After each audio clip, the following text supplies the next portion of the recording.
What we really want to do is give you more Palin with Glenn Beck stories. All right, now, so Palin's on Glenn Beck, and they're going to start talking about God.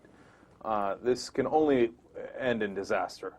So let's start with clip number 4 and see how they start this interesting conversation.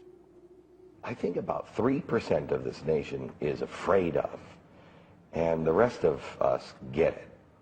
And that's God, and the role that God plays in our country, the role that God plays in your personal life. So where do you want to start? Yeah, well, that 3% that who may be afraid to acknowledge or talk about God will be the 3% that mock what I have to say next, and they happen to be the loud mockers, though. So be prepared for what I say about God, that there is nothing more important in my life than my relationship with God, than my faith. And in this past year, especially, past year and a half, I have been so driven to my knees to pray for His guidance, for His wisdom, for His grace, and for His strength.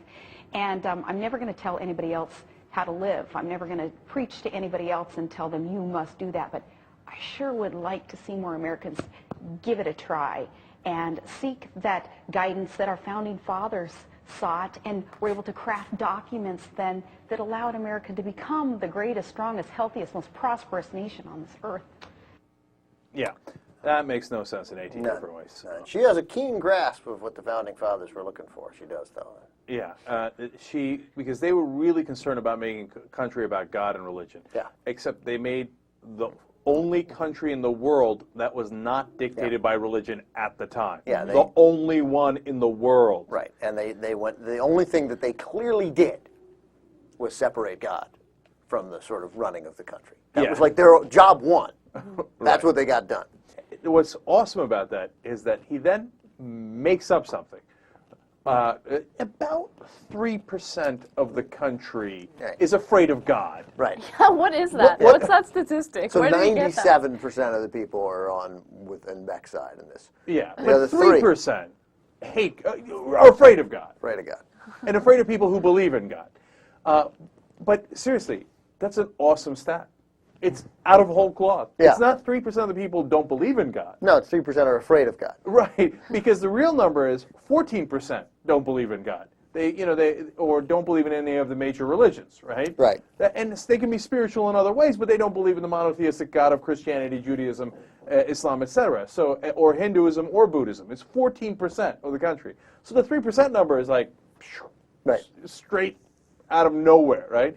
And then she's like, "Oh, it's true." You're like, okay, so I'd never heard of these godophobes, and as far as I know, most atheists are like, that's nothing to be afraid of. He doesn't exist.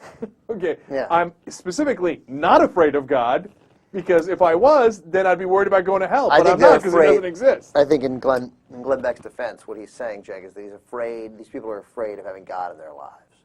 They fear God's presence. Oh, that's a good point, now that you took your glasses. Yeah.